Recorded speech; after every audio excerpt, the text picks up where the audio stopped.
Hello friends, आज हम करेंगे first order non linear partial differential equations के सॉल्यूशन कैसे निकालते हैं। ये आपका टॉपिक है। बीए और बीएससी की बात करूं मैं तो ये टॉपिक आपका है unit first partial differential equation. जो आपकी बुक है, जो आपके सेमेस्टर थर्ड में है, उसका यूनिट फर्स्ट का थर्ड टॉपिक है। मीन्स जो आपके पास जीवन सेंस पब्लिकेशन की बुक है उसका ये थर्ड चैप्टर है। और इस चैप्टर में हमारे पास 3 टॉपिक्स हैं। फर्स्ट टॉपिक हम आज डिस्कस करेंगे, सेकंड हम नेक्स्ट वीडियो में डिस्कस करेंगे। इस वीडियो में हम देखेंगे कि first order non linear partial differential equations के सॉल्यूशन कैसे निकालते हैं। आपको ये पता है कि ऑर्डर कैसे निकालते हैं, आपको इसका भी पता है कि लीनियर और नॉन लीनियर में क्या डिफरेंस होता है, और पार्शियल डिफरेंशियल इक्वेशन क्या होती है वो मैं पहले बता चुकी हूँ। उसका लिंक आपको डिस्क्रिप्शन में मिल जाएगा, वहां से आप देख लेना। अब देखो, इस टाइप के पार्शियल डिफरेंशियल इक्वेशन की सॉल्यूशन हम कैसे निकालेंगे। इसके हमारे पास क्या है, 3 मेथड्स हैं। फर्स्ट मेथड हम आज डिस्कस करेंगे और 2 फिर अपकमिंग वीडियोस में डिस्कस करेंगे। फर्स्ट मेथड में क्या है कि पहले हमें पता होना चाहिए कि जो system of partial differential equations दे रखी है हमें, वो हमारे पास कंपैटिबल है या नहीं है। कंपैटिबल मीन्स कंपैटिबल होता क्या है, पहले तो हमें वो पता होना चाहिए। इसमें हम बताएंगे कि पहले कंपैटिबिलिटी कैसे निकालेंगे, मीन्स उसके लिए क्या कंडीशन होती है। पहले तो हम क्या करेंगे, डेफिनेशन से बताएंगे। उसके बाद मैथमेटिकली हम कैसे उस चीज को सोल्व करेंगे। उसके बाद क्या है, अगर तो आपके पास 2 non linear partial differential equations दे रखी हैं तो उसका हम सॉल्यूशन कैसे निकालेंगे, उसके बारे में डिस्कस करेंगे। चलो हम स्टार्ट करते हैं कि compatible system of partial differential equation of first order. हमारे पास ऐसे 2 पार्शियल इक्वेशन भी मिलेंगी, फर्स्ट एंड सेकंड। अब इस सिस्टम को हम कंपैटिबल कब बोलेंगे, देखो, this system of equation is said to be compatible if every solution of one is also a solution of the other. Means क्या है, इस जो ये पार्शियल डिफरेंशियल इक्वेशन है इसका सॉल्यूशन अगर सारे सॉल्यूशन इसके भी सॉल्यूशन हो जाए तो हम क्या बोलेंगे, बोथ इक्वेशंस को, ये क्या है, कंपैटिबल सिस्टम है। तो ये था हमारे पास कि कंपैटिबल सिस्टम की प्रॉपर डेफिनेशन क्या होती है। अभी हम मैथमेटिकली बताएंगे कि हमारे पास जो ये इक्वेशन पार्शियल डिफरेंशियल इक्वेशन है उसके सारे सॉल्यूशन इसमें है या नहीं है, वो अभी हम देखेंगे। देखो फ्रेंड्स, कंडीशन क्या है कंपैटिबिलिटी की, कि हम कैसे बोलेंगे कि जो हमारे पास 2 पार्शियल डिफरेंशियल इक्वेशंस दे रखी हैं वो कंपैटिबल है या नहीं है।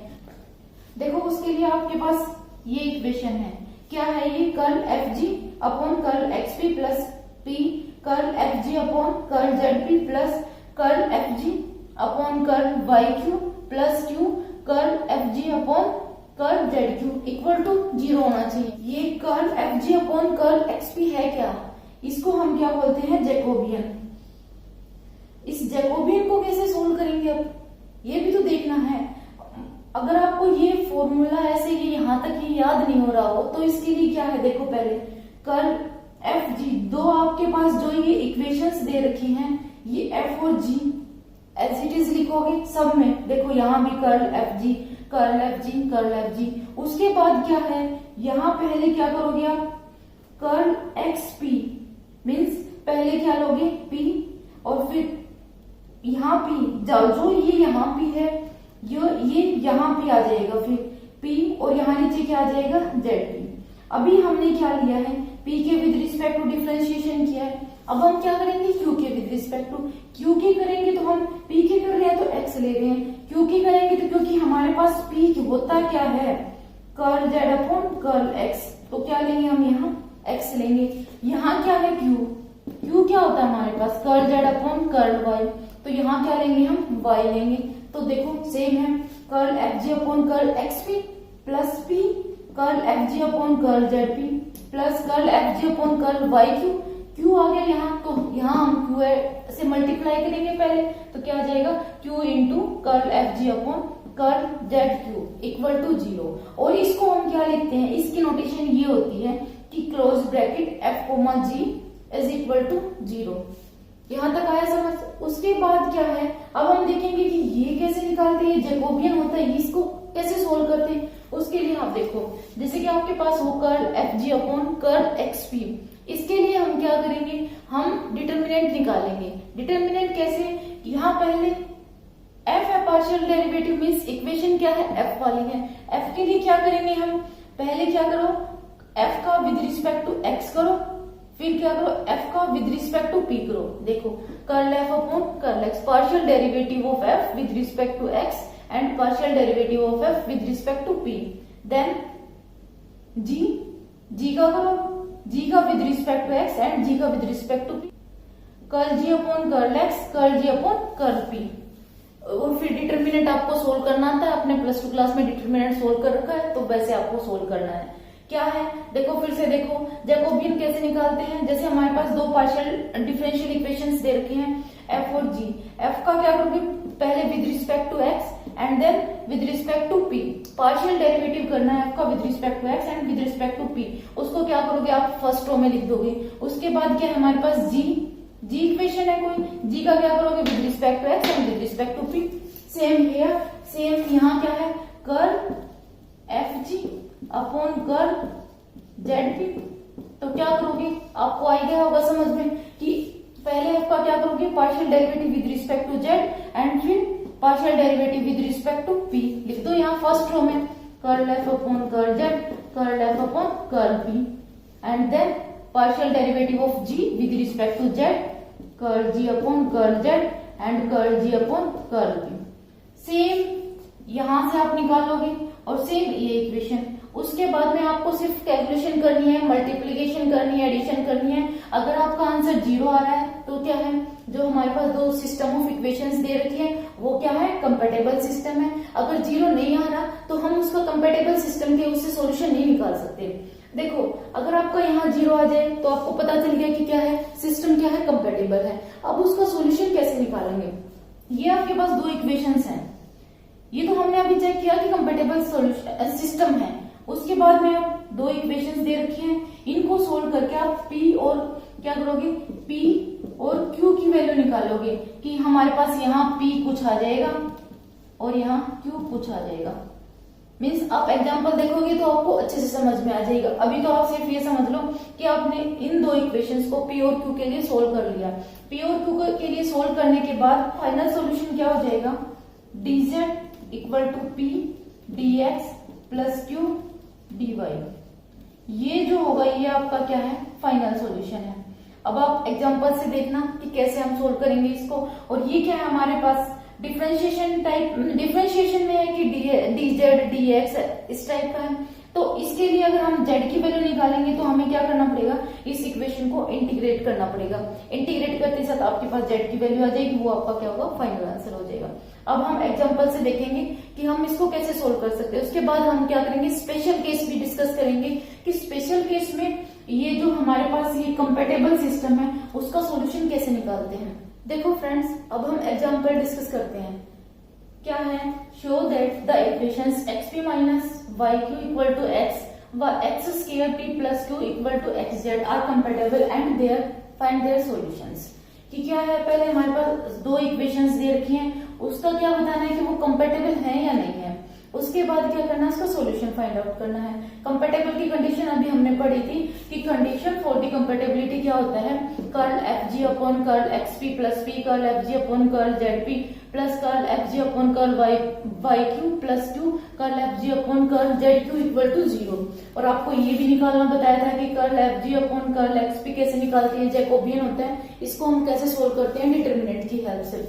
वो सब हम पहले डिस्कस कर चुके हैं। अब हम एग्जांपल करेंगे। अब हम देखेंगे कि ये जैकोबियन, ये चार जैकोबियन है हमारे पास, इनका सम करने के बाद आंसर 0 आ रहा है या नहीं आ रहा, उसको देखेंगे।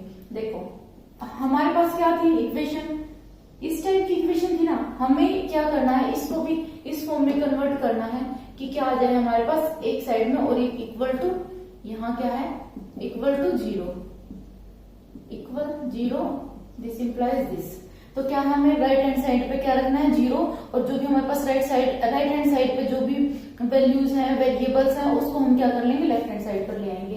तो ये लेकर आकर हमारे पास यहाँ से क्या आ गया, first equation x y minus y q minus x equal to 0 and second equation is x square p plus 2 minus x z equal to 0। ये हमारे पास दो इक्वेशन है, हमें क्या करना है, शो करना है कि ये कंपेटेबल है। उसके बाद में क्या बताना है, सॉल्यूशन बताना है। कंपेटेबिलिटी कंडीशन हमें पता है, करो पुट कि curl F G upon curl x P. आपको पता है इस जैकोबियन को कैसे सोल्व करते हैं कि पहले क्या करोगे, एफ का partial derivative with respect to x, first row में क्या लिखोगे, एफ का partial derivative with respect to x and F का partial derivative with respect to P. देखो curl f upon curl x, curl f upon curl P.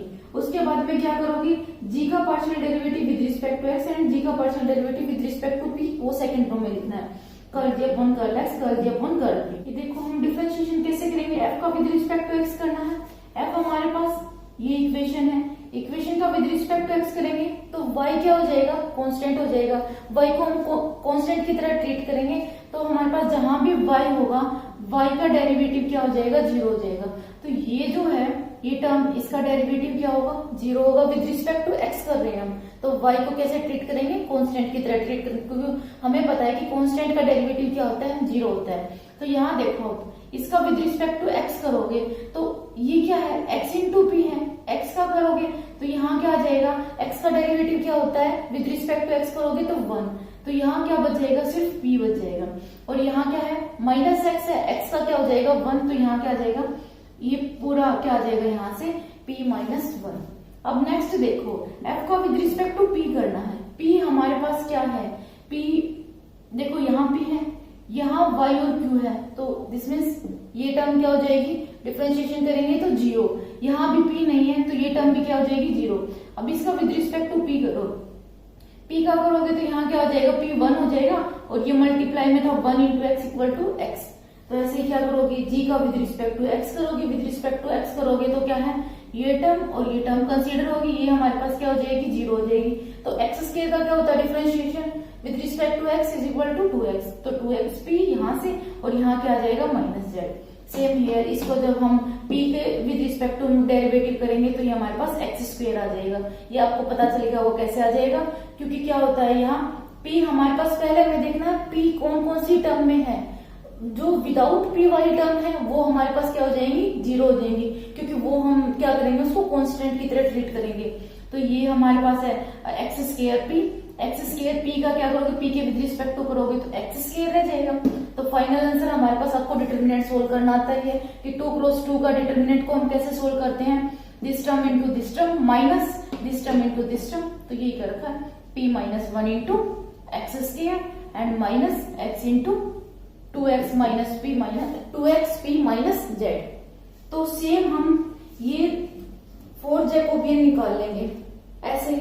चलो एक और बता देती हूँ कि क्या है आपके पास, curl F G upon curl z b. इसका कैसे निकालोगे, आपको पता है जैकोबियन सोल्व करने का मेथड क्या होता है, एफ का with respect to z and with respect to P first row में, उसके बाद क्या करोगे आप, जी का with respect to z and जी का with respect to P second row में। बस डिफरेंशिएशन करना है, विद रिस्पेक्ट टू जेड करना है तो जो जेड से अलग जो भी टर्म है उनको क्या कर लेंगे, ट्रीट करेंगे कांस्टेंट की तरह। ये देखो यहाँ इसमें क्या है, f जो हमारे पास इक्वेशन है उसमें क्या है कि z हमारे पास है ही नहीं, तो z नहीं है तो all terms are treated as constant. तो यहाँ क्या आ जाएगा, 0, कांस्टेंट का डेरिवेटिव 0। नेक्स्ट क्या है, f का विद रिस्पेक्ट टू p के विद रिस्पेक्ट टू करेंगे तो p यहाँ हमारे पास सिंगल कौन सी टर्म में है, इस टर्म में है, और ये क्या हो जाएगा हमारे पास कांस्टेंट। कांस्टेंट क्या होता है, कांस्टेंट का डेरिवेटिव 0, तो यहाँ से क्या आ जाएगा, x आ जाएगा। अब देखो क्या है, g का विद रिस्पेक्ट टू z करोगे, g का विद रिस्पेक्ट टू z करते साथ यहाँ हमारे पास ये, यहाँ भी z नहीं है, इसमें भी z नहीं है इस टर्म में, तो z कहाँ है, माइनस एक्स जेड। तो z का डेरिवेटिव, g का derivative with respect to z करोगे तो यहाँ क्या हो जाएगा, z का डेरिवेटिव तो 1 और minus x into 1 is equal to minus x. और क्या आ जाएगा यहाँ से कि curl g upon curl p, इसका p के विद रिस्पेक्ट टू करोगे तो यहाँ हमारे पास p है, तो ये देखो p का derivative with respect to p 1 और ये एक्स स्क्वायर के साथ मल्टीप्लाई में है, एक्स स्क्वायर क्योंकि हम एक्स को किस तरह ट्रीट कर रहे हैं, कांस्टेंट की तरह, कांस्टेंट की तरह ट्रीट कर रहे हैं, तो वो तो एज इट इज इसके साथ 1 इंटू एक्स स्क्वायर किया, आपके पास एक्स स्क्वायर हो जाएगा। डिटर्मिनेंट निकालना आपको आता ही है कि मल्टीप्लाई दिस डायगोनल एलिमेंट्स की इसके साथ मल्टीप्लाई कर दो एंड देन इसके साथ और बीच में क्या लगा दो माइनस का साइन। तो ऐसे ही आपके पास 4 जैकोबियंस की वैल्यू आ जाएगी, this one, this one, this and this. तो अब देखो, अब आपके पास होता क्या था कि आपको कंडीशन पता है कि कंपेटिबिलिटी की कंडीशन क्या होती है कि आपको first Jacobian plus p into second Jacobian and then third plus q into fourth Jacobian is equal to 0 आ जाएगा। तो क्या है हमारे पास दो, ये हमारे पास इक्वेशंस दे रखी है, ये क्या हो जाएंगी, कंपेटेबल हो जाएंगी। उसके बाद हम क्या करेंगे, सॉल्यूशन निकालेंगे। सॉल्यूशन निकालने का मेथड भी मैंने बताया था अभी आपको, पर अब हम इसका एग्जांपल से देखेंगे कि कैसे सॉल्यूशन निकलता है। वो तो सिर्फ हमने थ्योरम के टाइप में ही किया था। अब देखो क्या है, इसको यहाँ करो फिर, और इसको ये पूरी कंडीशन को हम क्या लिखते हैं ये भी बताया था हमने कि नोटेशन क्या होती है इसकी, इस टाइप की होती है। तो इसके यहाँ हमने सब वैल्यू पुट कर दिया और आपने देखा कि आंसर क्या आ रहा है, हमारे पास 0 आ रहा है। तो this means equation first and equation second are compatible. अब हम क्या करेंगे, इसका सॉल्यूशन निकालेंगे। देखो फ्रेंड्स, अब हमें क्या निकालना है, कॉमन सॉल्यूशन। मीन्स हमने पढ़ा था कि कंपेटिबिलिटी क्या होती है कि दो इक्वेशंस कंपेटेबल हैं। तो उसका मतलब क्या है कि जो हमारे पास ये इक्वेशन है और ये इक्वेशन है, दोनों के पास सेम सॉल्यूशंस मिलेंगे। अब हमें क्या करना है, सिर्फ एक कॉमन सॉल्यूशन निकालना है, हमें ज्यादा की जरूरत नहीं है, हमें सिर्फ एक फाइंड आउट करना है। तो उसके लिए क्या था कि मैंने बताया था कि ये इक्वेशन है और इस इक्वेशन से क्या करोगे आप, दोनों को सोल्व करके क्या निकालना है, पी और क्यू की वैल्यू निकालनी है। जैसे कि हमने छोटी क्लासेस में पढ़ा था, 9th में 10th में कि दो इक्वेशन दे रखी है एक्स और वाई में, तो हमें उसमें से एक्स और वाई की वैल्यू निकालनी थी। ऐसे ही इसमें करना है। देखो अब क्या करोगे, यहाँ क्या है, p का मल्टीपल x, q का मल्टीपल माइनस वाई। यहाँ देखो p का मल्टीपल x स्क्वायर, q का मल्टीपल 1 है। हमें क्या करना है, p और q में से एक का कोफिशिएंट इक्वल करना है ताकि वो कैंसिल हो जाए और हम दूसरे की वैल्यू निकालें। देखो यहाँ क्या है, माइनस वाई, यहाँ 1 है। अगर हम यहाँ y से मल्टीप्लाई कर दे इक्वेशन सेकंड में तो और ऐड कर दें तो हमारे पास ये कैंसिल आउट नहीं हो जाएगा। अभी देखो, multiplying second by y and adding to first, कि सेकंड को क्या करो, y से मल्टीप्लाई करो। y से मल्टीप्लाई करते साथ हमारे पास क्या आ गया, x square y p plus y q minus x y q equal to 0 and then add करते ही साथ क्या हो जाएगा, ये कैंसिल आउट, क्योंकि क्या है साइन अपोजिट साइन है तो ऐड करेंगे तो कैंसिल आउट, सेम थिंग है, अपोजिट साइन है तो कैंसिल आउट हो जाएगा। उसके बाद क्या करना है तुम्हें, x p plus x square y p minus, ये सब ऐड करना है सिर्फ, minus x y equal to 0। तो यहां से क्या आ जाएगा, तुम जब सोल्व करोगे तो यहां से क्या आ जाएगा, आगे देखो p की वैल्यू आ रही है, ये आपने छोटी क्लासेस में भी सोल्व कर रखा है, इसमें कोई डिफिकल्टी है ही नहीं कि मैं सारा ये एक्सप्लेन करूँ कि कैसे क्या कर रखा है। यहाँ p, जहां जिस टर्म में p है उस टर्म में से p कॉमन निकाल लो और जो आपके पास विदाउट p वाले टर्म्स है उसको राइट हैंड साइड में ले जाओ और उसके बाद में क्या है, जो p का मल्टीपल है उसको यहाँ जाकर क्या कर दो, डिवाइड कर दो। क्या आ जाएगा फिर हमारा, p की वैल्यू आ गई, p की वैल्यू आ गई तो हमें q की वैल्यू निकालनी। सेकंड में देखो, सेकंड इक्वेशन क्या है, ये है, इसमें q इक्वल टू क्या हो जाएगा, ये माइनस एक्स जेड है, राइट हैंड साइड में जाएगा तो प्लस एक्स जेड हो जाएगा और क्या ये प्लस है तो वहां जाकर माइनस हो जाएगा। ये सब आपको पता ही है। तो क्या है, q की वैल्यू क्या आ गई, यहाँ से p की वैल्यू पुट कर दो, p की वैल्यू ये थी, पुट कर दिया तो हमारे पास क्या आ गई, यहाँ से q की वैल्यू आ गई। अब मैंने बताया था तुम्हें कि इसका सॉल्यूशन कैसे निकालेंगे। सॉल्यूशन के लिए क्या करते हैं हम, dz is equal to p dx plus q dy। अब हमें इसको सोल्व करना है इंटीग्रेशन की हेल्प से, कि हम कैसे सोल्व करेंगे वो देखो फ्रेंड्स, हमने p और q की वैल्यू निकालनी थी। अब क्या करना है हमें, आपको पता है सॉल्यूशन कैसे फाइंड आउट करते हैं, dz is equal to p dx plus q dy। p और q की वैल्यू यहाँ सब्स्टिट्यूट कर दो, सब्स्टिट्यूट करने के बाद हमारे पास क्या आ जाएगा, dz is equal to this p dx plus q dy।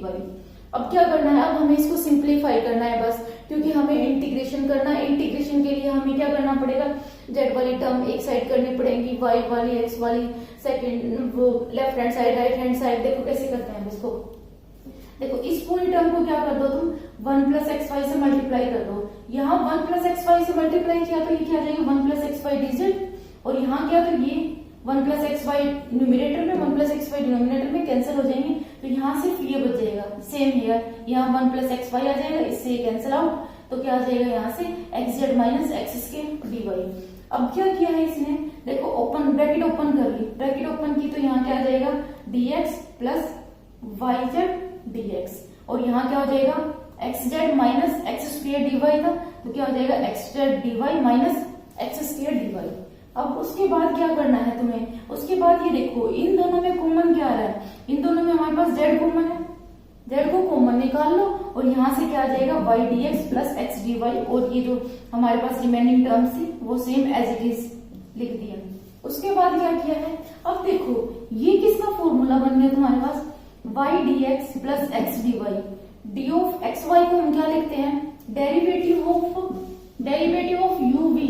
हमने पढ़ा था कि प्लस 2 क्लास में कि हमें जब डेरिवेटिव करना हो दो फंक्शंस के प्रोडक्ट का, तो क्या हो जाता है, first function as it is second का derivative plus second as it is first का डेरिवेटिव। तो यहाँ भी ऐसे ही कर रखा है, देखो first function as it is second का derivative plus second function as it is first का डेरिवेटिव, तो इसको हमने क्या लिख दिया डी ऑफ एक्स वाई। ये ध्यान रखना है, ये पॉइंट नोट करना है कि कैसे किया है हमने। ये एज इट इज क्वेश्चन आपका एग्जाम में आ सकता है, बेनिफिशियल है आपके लिए बीए बीएससी बीटेक अब जो भी हो। इसके साथ साथ अगर आप नेट की तैयारी कर रहे हैं तो उसके लिए भी ये बहुत इंपॉर्टेंट है। तो आप इस वीडियो को, मेरी रिक्वेस्ट है आपसे कि पूरी देखना। इसके बाद मैं जो स्पेशल केस कराऊंगी उस वीडियो को भी अच्छे से देखना, क्योंकि इससे आपका फर्स्ट यूनिट का जो बीए बीएससी वाले स्टूडेंट्स हैं, फर्स्ट यूनिट का 3rd चैप्टर कंप्लीट हो जाएगा। ये फर्स्ट टॉपिक कंप्लीट होगा, उसके बाद में आपको 2 टॉपिक और करवाए जाएंगे, उसके बाद आपका 3rd चैप्टर कंप्लीट हो जाएगा। देखो यहाँ तक हो गया। उसके बाद क्या किया, ये जेड वाली टर्म थी, इसको क्या किया हमने लेफ्ट हैंड साइड में ले गए, लेफ्ट हैंड साइड में ले गए। यहाँ क्या बच गया dx minus x square d Y.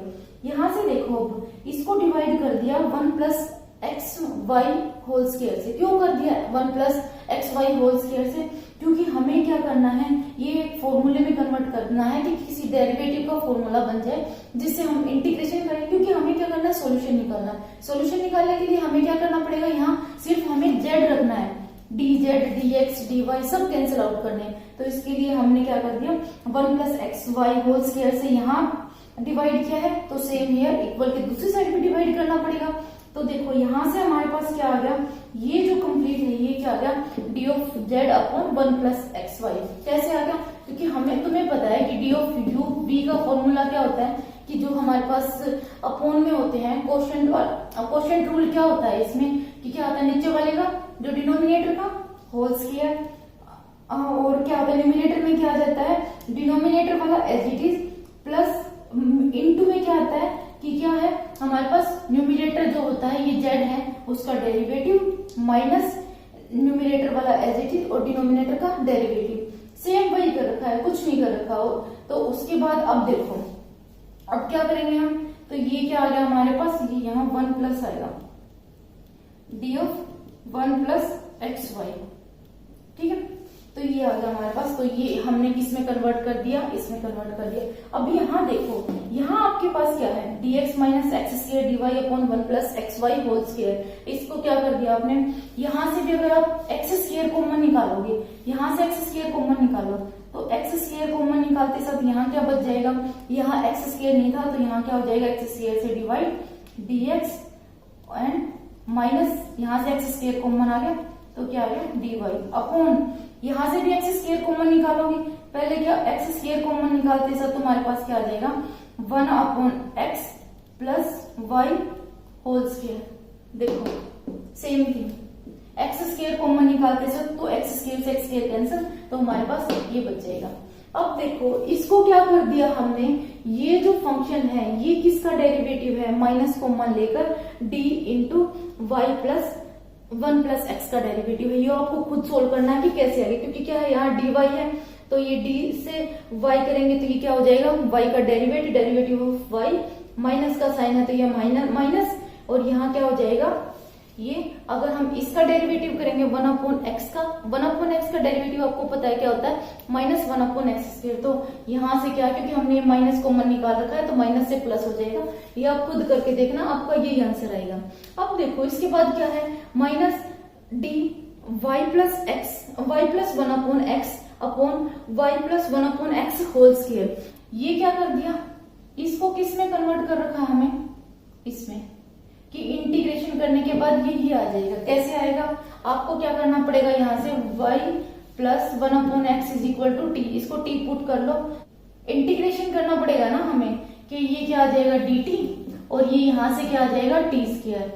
ठीक है, अब इंटीग्रेशन करोगे तो इंटीग्रेशन करते साथ ये हम तुम्हारे पास क्या आ जाएगा वन अपॉन टी क्या हमने ये पुट किया था, तो यहां से क्या आ जाएगा one upon y plus one upon x square, one upon x plus c constant हम क्यों लगाते हैं, क्योंकि हम इंटीग्रेशन करते हैं जब कांस्टेंट का यूज करते हैं, ये आपने प्लस टू क्लास में पढ़ रखा होगा। देखो इसका इंटीग्रेशन किया तो z upon one plus x y, यहां से इंटीग्रेशन किया तो one upon y plus one upon x plus c. तो यहां से आप क्या कर सकते हो, z की वैल्यू निकाल सकते हो, क्योंकि क्या करोगे यहाँ इसको पहले तो क्या करना है, ये x को इसको सिंप्लीफाई करना है, इसको सिंप्लीफाई करने के बाद x एलसीएम लेकर ये क्या आ जाएगा x upon one plus x y, यहाँ भी क्या है वन प्लस एक्स वाई, तो ये one plus x y common लेकर ये क्या हो जाएगा, या फिर क्या करो पूरी इक्वेशन को वन प्लस एक्स वाई से मल्टीप्लाई कर दो, वन प्लस एक्स वाई से यहाँ मल्टीप्लाई करोगे तो ये कैंसिल आउट, यहाँ करोगे तो कैंसिल आउट, सी के साथ वन प्लस एक्स वाई रह जाएगा। तो ये आपका क्या आ गया common solution of first and second. या फिर आप इसको ऐसे कर सकते हो z इक्वल टू एक्स को भी राइट हैंड साइड में ले जाकर क्या करोगे x पॉजिटिव हो जाएगा, x प्लस सी वन प्लस एक्स वाई। तो ये था आपका कंपेटेबिलिटी का टॉपिक कि हम कैसे सोल्व करते हैं। पहले तो हमने देखा कि कंपेटेबिलिटी चेक कैसे करते हैं, कि दो सिस्टम ऑफ इक्वेशंस दे रखी है उसकी कंपेटेबिलिटी कैसे चेक करेंगे, फिर उसका सोल्यूशन कैसे निकालेंगे, तो ये हमारे पास है। उसके बाद अभी हम करेंगे नेक्स्ट वीडियो में कि स्पेशल केस क्या होता है इसका। स्पेशल केस में क्या होता है, स्पेशल केस में ये जो आपके पास जो आपने कंपेटेबिलिटी चेक की थी वो ये बिल्कुल इजी मेथड हो जाता है। अगर आपके पास उस टाइप का स्पेशल केस में जैसी इक्वेशन दे रखी है वैसी इक्वेशन के आपके पास कोई क्वेश्चन आ गया तो आप उसको स्पेशल केस से सोल्व कर दोगे और वो आपके लिए बहुत इजी बन जाएगा। तो आपको ये लॉन्ग मेथड करने की बजाय आपको क्या करना पड़ेगा, वो सिंपल सा शॉर्ट मेथड करना पड़ेगा। अभी अगर आपको मेरी वीडियो ये जो भी मैंने कराया है ये आपके लिए हेल्पफुल रहा हो तो आप प्लीज मेरी वीडियो को लाइक शेयर एंड सब्सक्राइब करना और आप मुझे बताना कि नेक्स्ट टॉपिक में कौन सा कराऊं, ताकि मैं अब इसके बाद स्पेशल केस कराऊंगी मैं, उसके बाद आपकी जो डिमांड होगी उसके अकॉर्डिंग मैं चैप्टर कराऊंगी।